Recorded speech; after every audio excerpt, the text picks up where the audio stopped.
Hey, it's Drew. I'm excited that you're here to listen to another episode of Renegade Marketers Unite. And if this is your first time listening, then welcome. This show is brought to you by CMO Huddles, the only marketing community dedicated to inspiring B2B greatness and that has a logo featuring penguins. Wait, what? Yeah, a group of these curious, adaptable, and problem-solving birds is called a huddle.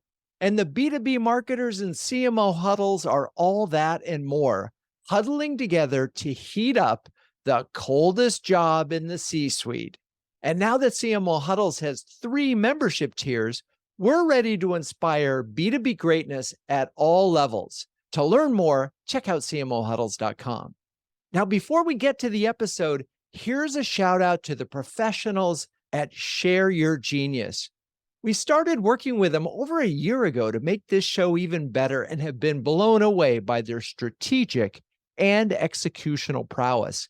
If you're thinking about starting a podcast or want to turbocharge your current show, be sure to talk to Rachel Downey at shareyourgenius.com and tell her Drew sent you.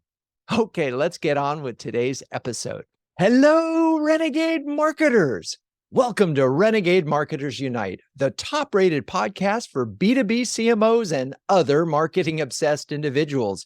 You're about to listen to a recording of CMO Huddles Studio, our live show featuring the CMOs of CMO Huddles, a community that's sharing, caring, and daring each other to greatness every day of the week.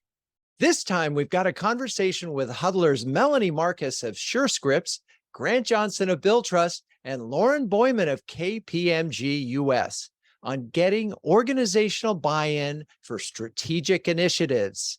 Let's dive in. I'm your host, Drew Neiser, live from New York City. In my book, Renegade Marketing, I emphasize the importance of getting organizational buy-in before you launch a major strategic initiative, including a rebranding. And by the way, in the book, I talk about a story where that did not happen and it was a disaster.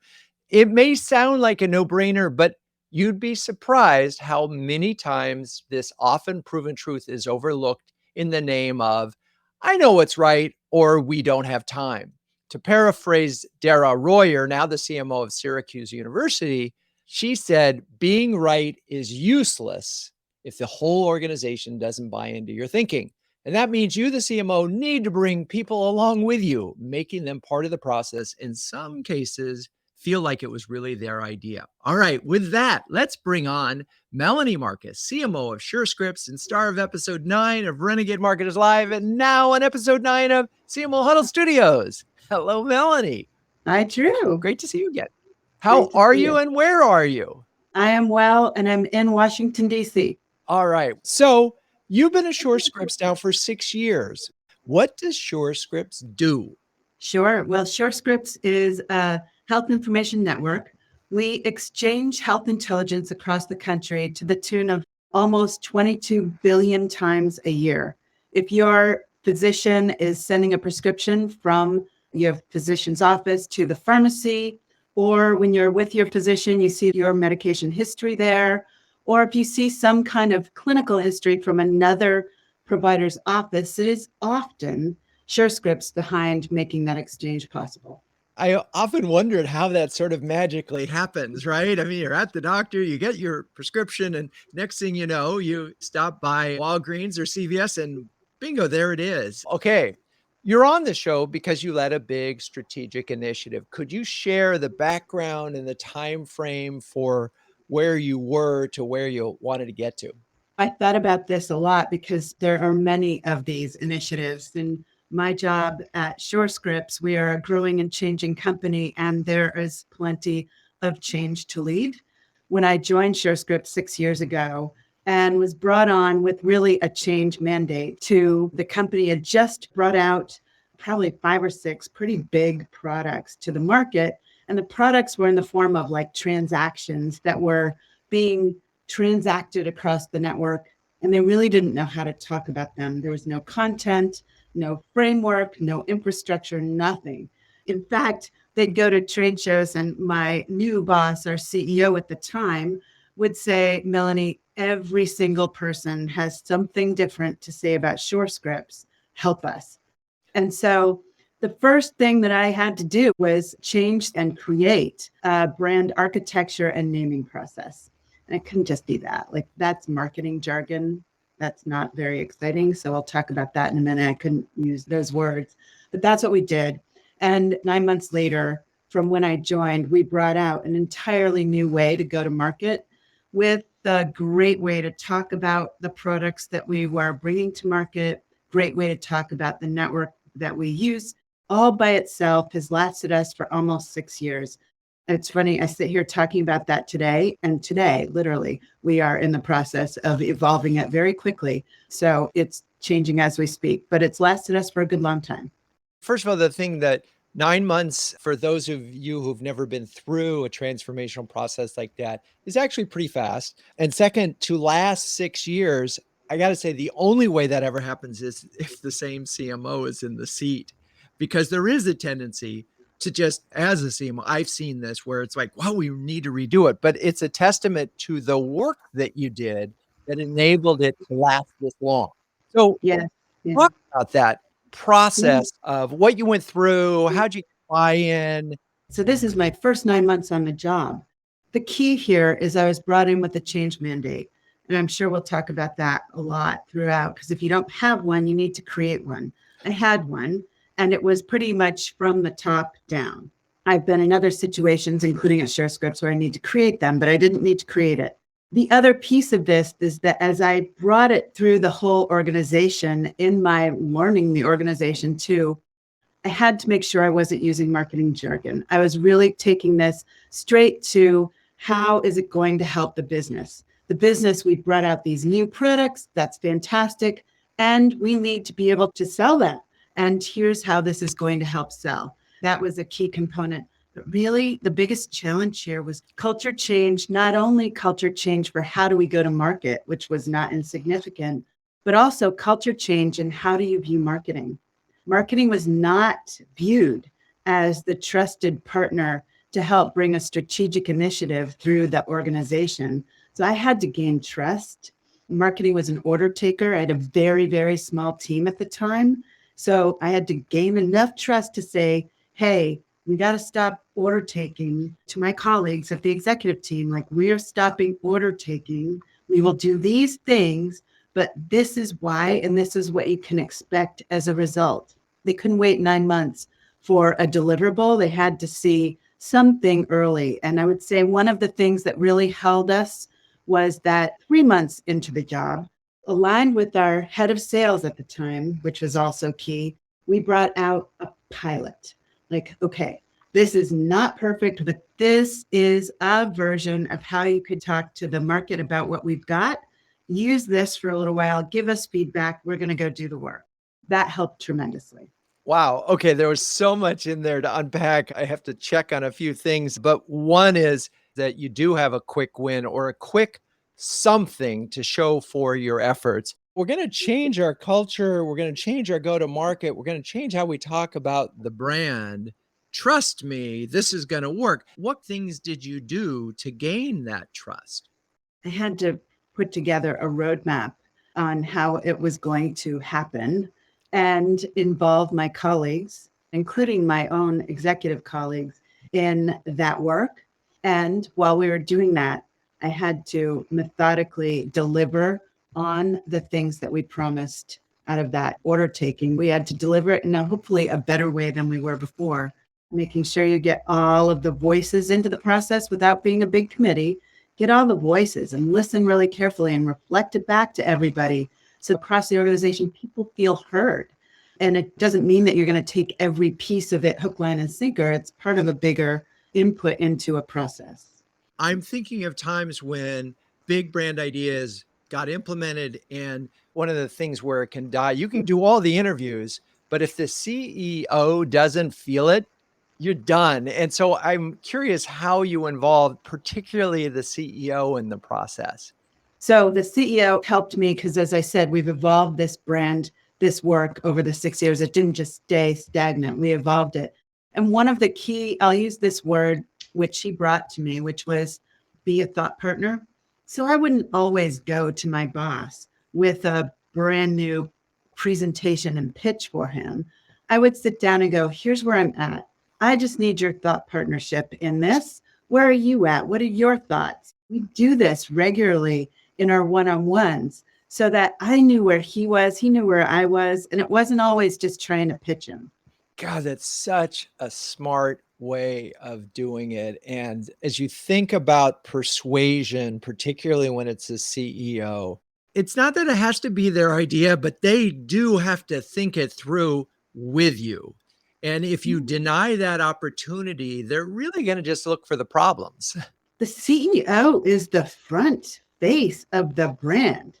They have to believe it. And I'm Right. sure that if they've been enrolled for any amount of time, even if they're brand new, we've had a new CEO in the last 10 months, and they've got a view on what the brand could be, should be. Interesting. And so I also want to go back to the order taking. I've heard that term a lot for folks that marketing is just in support of sales, just creating the present. Hey, we got a pitch next week, create a presentation. Or hey, we got a pitch next week, we need a content, and learning how to say no nicely. At the same time, though, you need to deliver some of those things, as you said, to buy yourself time, because ultimately it was 9 months. That was my riskiest thing, is saying to the head of product innovation, I'm not going to deliver everything you thought we were going to deliver this year because I need to do this. And it was an act of trust on both of our sides to do that. All right. We'll come back to you, Melanie, on that. But thank you. Great start to the conversation. Next up, let's bring on Grant Johnson, CMO of Billtrust. Grant has been on this show. Let's see, was the star of episode 13, 28, 43, 47 of the predecessor to this show, Renegade Marketers Live. Hello, Grant. How are you and where are you? I'm doing great, Drew, and it's always a pleasure to speak with you. I'm in sunny Southern California. So I'm just curious, as you heard Melanie and talk about her process before you joined Billtrust, but thinking back on selling in big programs, what resonated with you as you were listening to her? I'll be honest, Melanie, it all resonated. As you know, I've been acquired 7 times. I've acquired more than 20 companies as part of the executive teams, and just the whole way that she approached it methodically and getting buy-in and setting and managing expectations sequentially, driving the change, proof point by tangible change, and just the fact that it's a change process. And as human beings, we don't like change as much as one might expect. And what I really appreciated is that you know you're doing the right thing when this is really a change of go-to-market and a change of culture. Then you are really having the impact that marketing can have. So let's talk about Billtrust. You've been there 5 months. What does Billtrust do? Very simply, we help companies get paid faster, which in this economy is pretty cool. We're in the Office of Finance, Office of CFO, digital transformation, lots of ways to describe what we do is order to cash. So for companies that have lots of customers, we make it easier for the customers to submit their invoices to their companies so that our customers can get paid faster. And who doesn't want that? One of the things Melanie mentioned is that you need a mandate for change. If you don't, you need to create it. Were you given a mandate? And if so, can you talk about that? Yeah, I was given a mandate for change, but it's up to you. I think, I'd spent more than 3 years at my last company, and that's probably a bigger change process to talk about. And at Burst, I'm having a conversation. Everything starts with a catalyst with the CRO, and we're talking about how we're syncing up with 6 different business units. We sync with the executive team, and there's 9 folks, and there's 6 different business units. And I said to him, stop the madness. And he said, what do you mean? I said, well, it's not really efficient that we're going to market on a global basis. Then we're also going to go to market on a 6 different business unit basis. And then we're having to sync with 6 different GMs. And so I was in an executive offsite meeting where we had a facilitator, and this was an organic, it's just like I didn't enter the company planning to do this. It was an organic catalyst. And the facilitator said, well, anything's a safe zone. Anything can be recommended. And I said, why don't we blow up the business units? And there were 6 GMs sitting in the room when I said that. So that was pretty controversial. But fast forward, we all made that decision to drive that really strategic initiative, make the company more efficient. And we ended up with 3 segments: small business, mid-size or corporate, and enterprise. That meant there were implications on leadership, organizational structure, business processes, and quite frankly, a much easier approach to measuring success. We're measured across 3 segments instead of 6. Yeah, it took a little courage and confidence. And obviously, you've done this before. So you know that in this particular case, if you didn't blow that up, you wouldn't really have a chance to be successful. I think I'm inferring from that it is that there's some problems that marketing can solve. And sometimes it's an organizational problem that if you don't fix it, marketing's kind of dead in the water. Well, you're absolutely right. You and I met earlier in my career. I brought together 3 separate businesses, Perceptive, ReadSoft, and Kofax. This is bringing together 6 businesses. And one of my mandates was to unify under the lead brand in Burst, these 6 distinct brand identities and business units, if you will. I didn't have staff that I could dedicate to all 6 business units. We were in a marketing shared services world anyway. Certainly, we could dedicate more resources to the larger segments. But it was just the best chance for marketing and sales to succeed. Sales leader could have said, hey, I can't do my job this way. But to some extent, with dedicated salespeople by business unit, it wasn't as difficult, as we all know that marketing tends to have a smaller organization than sales. They're not quota carrying. We're not quota carrying, and that's why. But you're right. That was really key to what became a very successful 3 years of driving change and growth. So as I think about this, one of the pivotal moments was, one, you had the insight and so did your CRO that you had to blow up the business. But the fact that you had an outsider there to facilitate that, it must have taken a little bit of the heat off of you, but also that everybody was there and could wrestle it to the ground. So at least everybody in terms of the executive committee. And again, where these things fall apart, it feels to me is like when marketing is either trying to do it on their own, it hasn't built a coalition and consensus at the executive level. You are absolutely right. And I would say it wasn't one and done. So in debate discussion, there was an individual, one of our executives, who was the ostensible head of the business units on the executive team. And he and I debriefed afterwards. Says, well, I didn't know if you were talking about people or structure or process. I said, no, I was talking about structure. And he said, some of my GMs, and they all ended up having different roles, which was great. One became a chief of staff and one moved into sales. And it wasn't a cost reduction exercise, it was an efficiency gain exercise. And after I sort of explained the reasons behind it in more depth, people understood it. That enabled him to support the GMs in making the transition versus resisted it. Because you can declare a change, and I've done this globally, and then you leave the country or leave the business unit discussion, and then people go back to the old way of doing things. Melanie was talking about this. You have to hit those touch points again and just make sure that it's taken hold before you go 3 steps ahead and nobody's with you. That doesn't work either. And I'm just thinking of the old notion of buyer's remorse, right? This is not one and done, as you said. This is a process of making it stick. I also wonder how your CEO felt at that moment, because in some ways, CEO should be driving this thing or certainly embracing it. And it's a great point because literally a couple months before that meeting, this was during COVID. We actually met near the beach. Our CEO flew out to Manhattan Beach, if you've ever been there.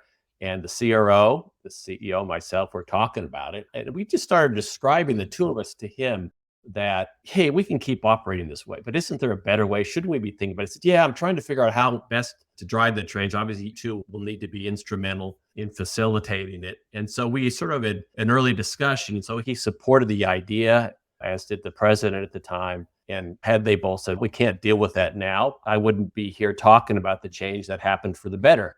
And I think that's so pivotal. You can make a lot of things happen, as you did. The other thing is you're thinking about reorganizing. If that's the kind of organizing by customer type is really smart, because it says customers are our most important thing in our universe, as opposed to the business units are the most important thing.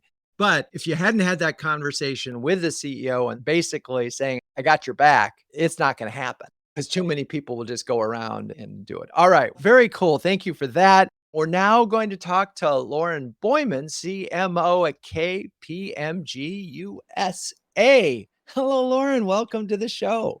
Hi, Drew. And where are you this fine day? I'm also in New York City. I'm probably a couple blocks south of where you are in Midtown. Okay. You've been at KPMG 3 years now, a little bit more, I think. And most people have heard of KPMG, but I suspect there's some things that they don't know about it. Tell us a little bit about Yeah. KPMG today. The answer to that is really what attracted me to be CMO at KPMG. So the company is truly fascinating because it's got a really strong brand recognition for being part of the big four accounting firms and is really well known in tax, in risk, in compliance areas. But beyond that, KPMG has incredibly strong technology and data and analytics capabilities that we're less known for, which is the story that my team gets to tell. And even beyond embedding technology and analytics into the capabilities of our audit and tax work, we have a massive consulting and deal advisory business where we join forces with leading technology companies through what we call alliance relationships. And these are tech giants like Google, Oracle, ServiceNow, Salesforce, just Workday, to name a few. And we are recognized as one of their top implementation partners. So we take our deep industry expertise, work in tandem with the tech companies, as well as shoulder to shoulder with our clients, and deliver on digital transformations.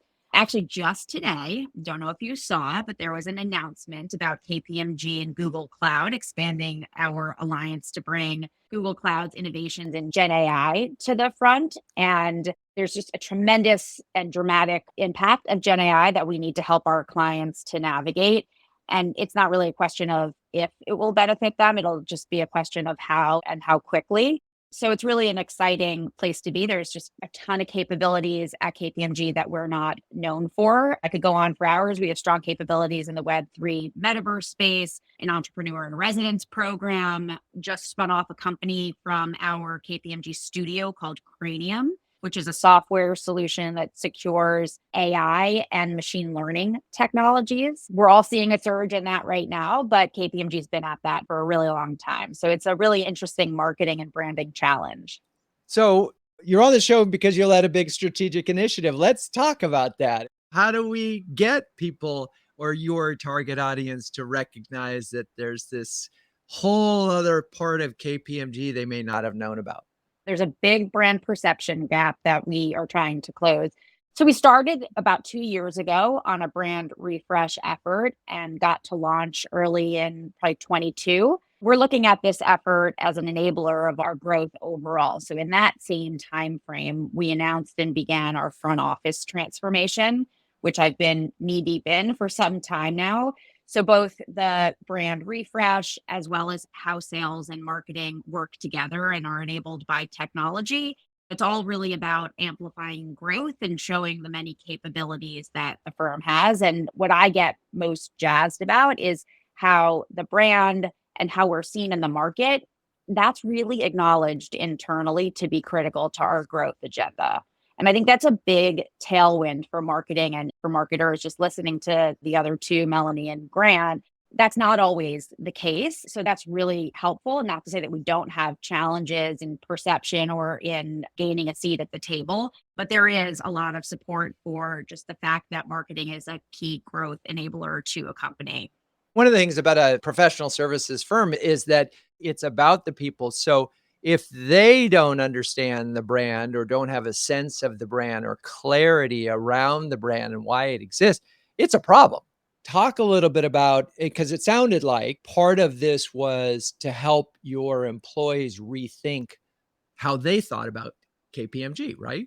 I think our employees know the amazing capabilities that the firm has, and there's a constant effort to talk internally about the broader capabilities and technology solutions and innovation support that we provide.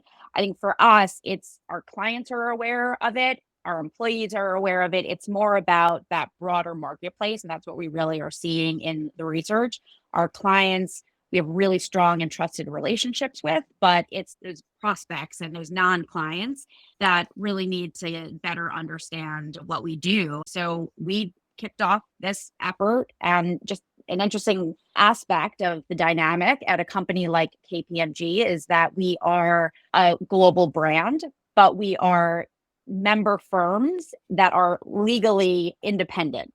The ability to get a brand transformation done or a brand refresh is a tremendous amount of partnership and collaboration with our global CMO, Sam Burns, who is just amazing and I have a terrific relationship with. The big 8 member firm CMOs all have really strong partnership relationship, but that's really how any real meaningful change will get made because we are legally obligated to use the brand and all the brand guidelines that KPMG International has. So we all partnered together and locked arms and did this as a global entity. We hired a brand agency. We developed a few different positionings. We did testing in 8 big markets.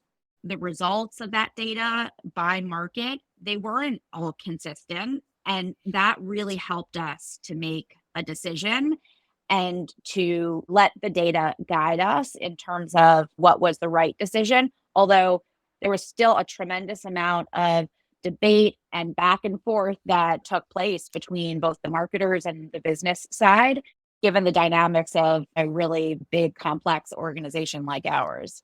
I'm just imagining this. It's somewhat simpler in Grant and Melanie's case. There's one company, one brand, one owner, if you will, or some combination of that.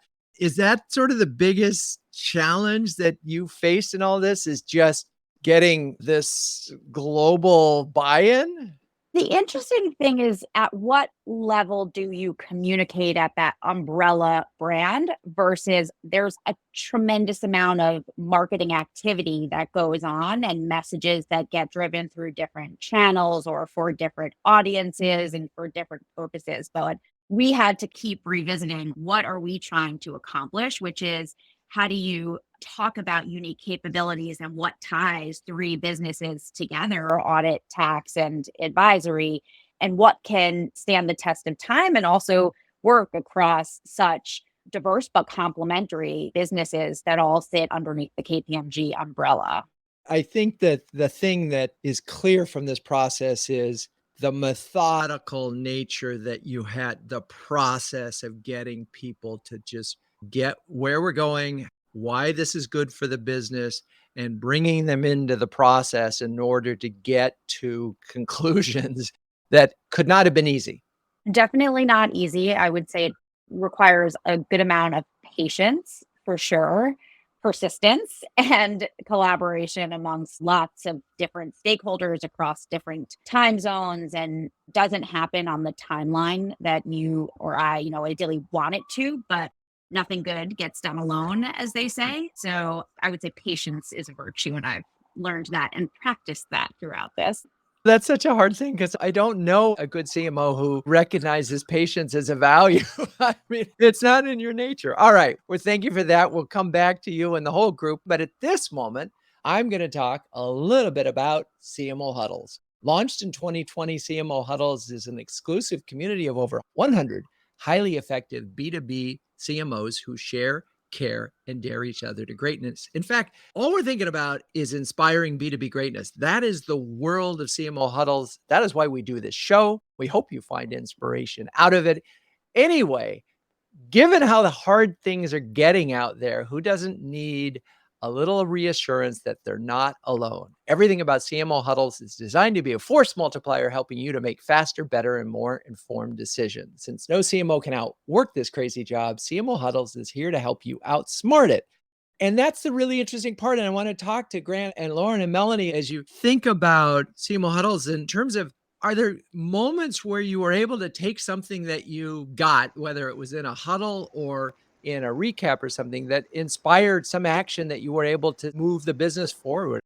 The most recent is probably on many people's mind, AI. You hosted a great AI session probably a month and a half ago with Noah, and it was just eye-opening. And I have since engaged with him, and he's starting to train my team, and we're sending people to his first ever New York-based day-long conference so we can explore, what does AI mean for the marketing team? That's an example. That's great. I have I'm an so happy to hear example. that.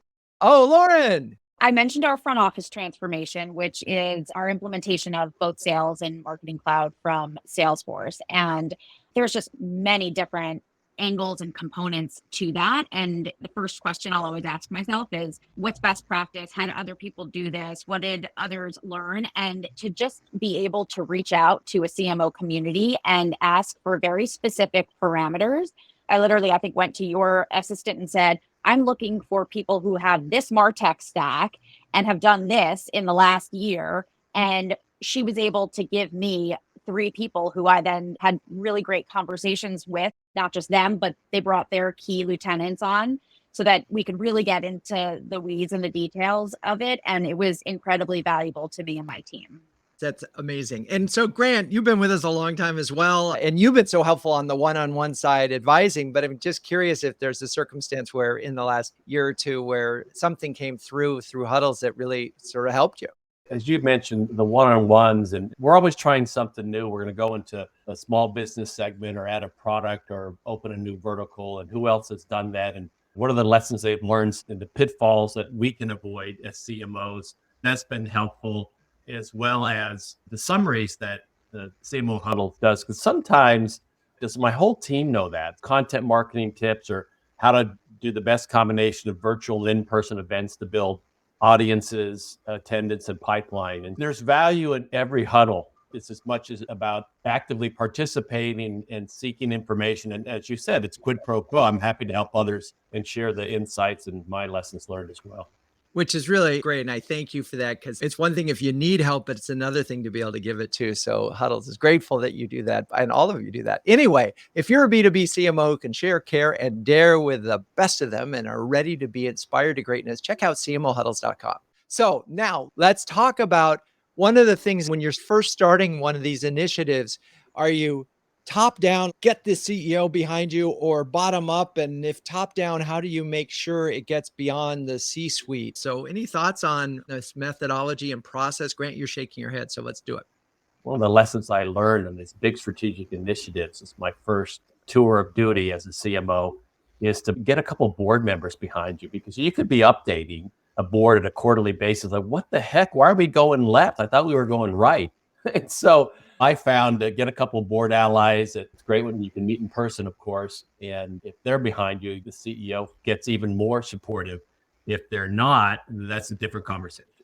It's obvious in one sense because the CEO reports to the board. If the board is happy, great. If the board isn't happy, what'd you do? So cover your bases there. Okay, Melanie.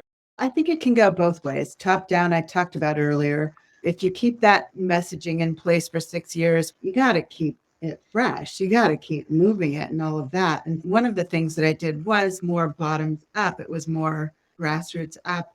And in that case, anyway, you have to build the case and you have to make people feel it. You got to use your marketing skills, not just the data. The data sure is interesting, but when you're talking about changing, we evolved our purpose statement, for example. I mean, touching your purpose statement, but we had to. And I had to explain why, and I had to make people feel it. And the other piece I would say there is, as you're going through this, whether it's top down or bottom up, being able to draw a positive picture of what might be, what if, right? What if? Positive picture, not just what's wrong. So like Grant talked about, a pretty major restructure. I bet you had to go with what if? What would it look like if we did it this way? It's positive, and that helps in both the top down and bottom up. And when you talk about them feeling it, I'm curious, do you have a specific example of what that looks like? Our previous purpose statement was phenomenal. The whole company got into it, but they really got into it because of the outcomes it focused on. It called us something in the marketplace that put us in a competitive space. It wasn't quite right. And as soon as you explain that, you get people's energy going, oh, yeah, that's right. Yeah, no, yeah, I don't want to be there. Lauren, as you're thinking about this top down, bottom up, you had a lot of that. I think you have to start top down, because I think when you start a large brand effort, which what we were just talking about for our case, it's not clear what we're talking about always. And we have to ensure that we are being clear, because when you talk about brand, you could also move into the value space or the culture space, or are we changing the logo? what are we trying to achieve here? And what are the levers that we're going to pull to make that change? And I think if you don't agree on that top down, and it's not to say that it's a hard and fast in concrete and you can't change it, but you do need to make some of those key decisions up front and then work really sideways. To your point, there's a tremendous amount of sideways work and bottoms up work to do. And then you got to go back to the top down to close it out and make sure that everybody's aligned. There's always a naysayer somewhere. And there's this just sitting on the sidelines going like this, oh, there goes marketing again or whatever. I'm curious how you've tried to bring some of the stragglers along and how you cajole them into going from skepticism, if you will, to embrace it, or at least keep them from doing damage and undermining it. I'm curious if any of you have had that situation. Yeah, I won't name this person, but this unit heads is like, he was freaking out. He's like, man, if I don't have dedicated marketing support and the world's coming to a halt, Earth stops spinning. And I said, look, I've got to make the same number you've got to make. And I want to make sure that instead of a dedicated person, you have complete access to a wide range of individuals on marketing who are aligned for you to achieve, for the company to achieve its goals. So I had to reassure this person. It took a couple of calls. And when you have to fast forward to once the change takes hold, it says, you were right, but I just couldn't see it at the time because it was such a tough change to embrace. Yeah. And I'm just thinking of these situations. If their arms are crossed the entire time you're presenting, make a note of calling that person after the meeting. I'm also thinking about the Godfather quote, keep your friends close and your enemies closer. If they're like this, you just can't avoid it. You're just going to have to confront it sooner rather than later. But Melanie, any thoughts on that? I'd say just listen closely because there might be something there that will help the project, either help the project generally or help you sell it to others who you may not know about who are feeling something similar. There just may be something there, and you've got to be able to address it. Even if you're just full guns ahead, you've just got to bring this person there. And what I love about the listening, there might be something there. It's the old Bill Bernbach that they might be right. And so if you could just let them know that you've listened and brought them with you. Okay. So we're this broader theme of organizational buy-in. We mainly focus on getting to a big fork in the road and pushing a company in a new direction and bringing them along. And let's assume that you've got whatever it is, the new thing, the new brand, the new positioning, the new purpose. I'm just curious today, tactically, what media or methods or approaches have you done to sort of get the buy-in and again, on a broad level and make it stick? And so any thoughts and things that you've done? I'm going to start with you, Lauren, in terms of getting KPMG employees even more excited about this new direction.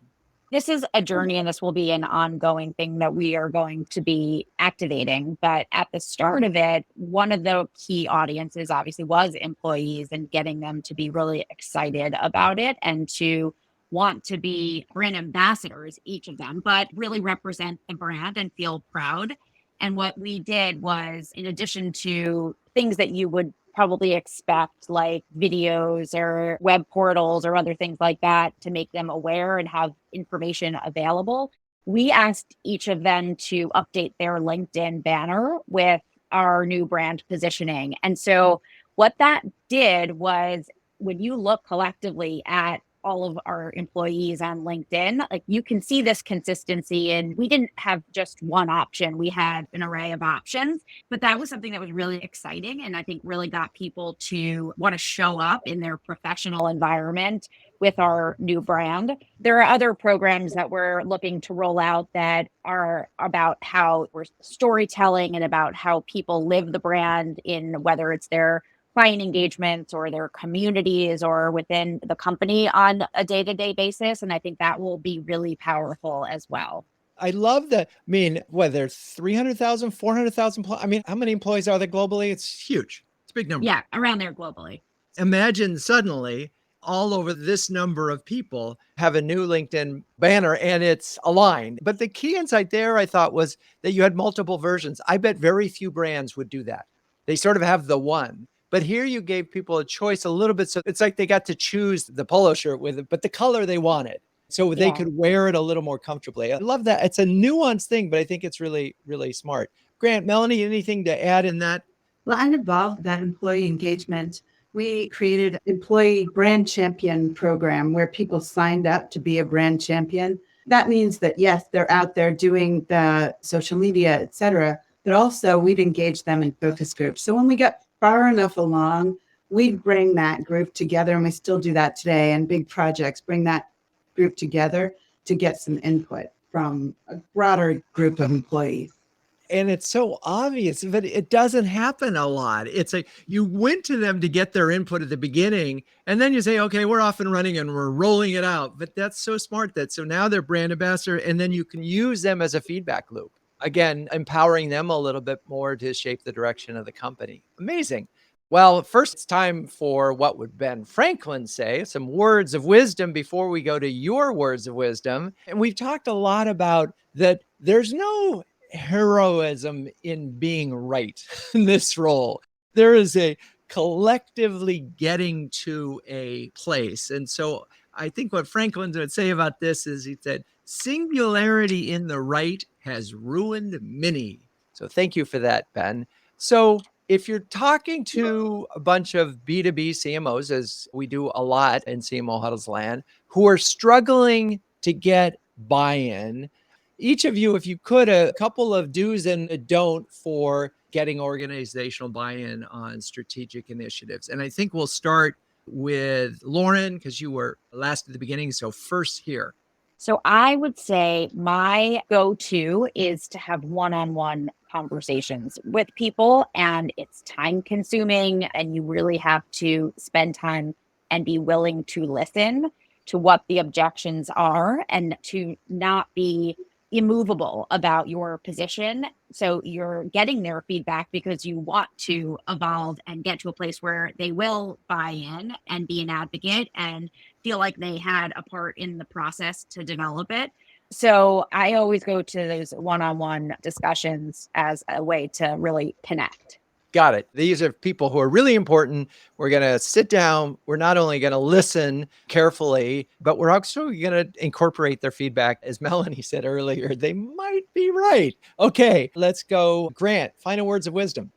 I would do a combination of what both Lauren and Melanie have said. And it also depends if it's founder led, as I've worked for pretty strong-willed founders, getting that person behind it. And it's so much easier to get the buy-in of the rest, especially if that's their management style.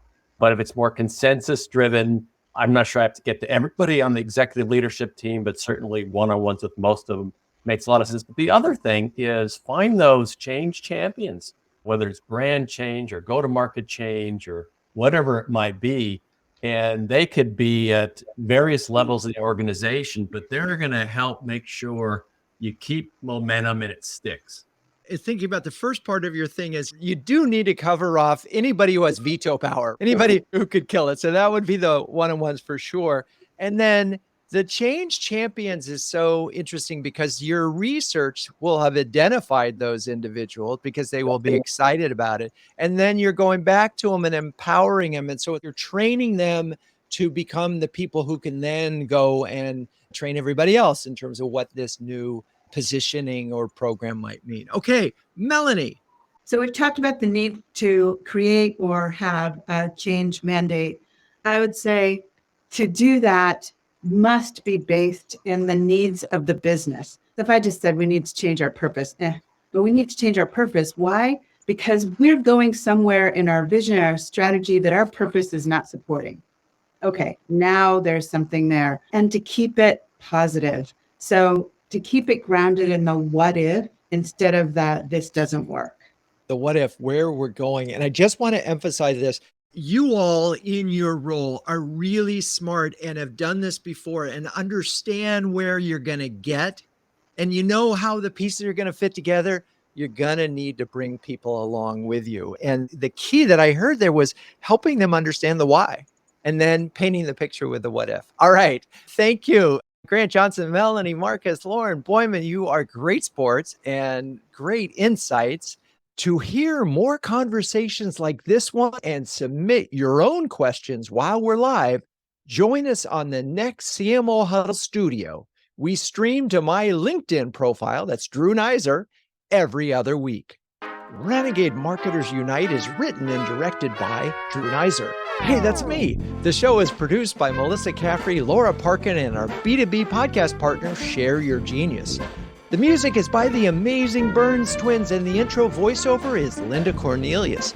To find the transcripts of all episodes, suggest future guests, or learn more about B2B branding, CMO huddles, or my CMO coaching service, check out renegade.com. I'm your host, Drew Neiser, and until next time, keep those renegade thinking caps on and strong.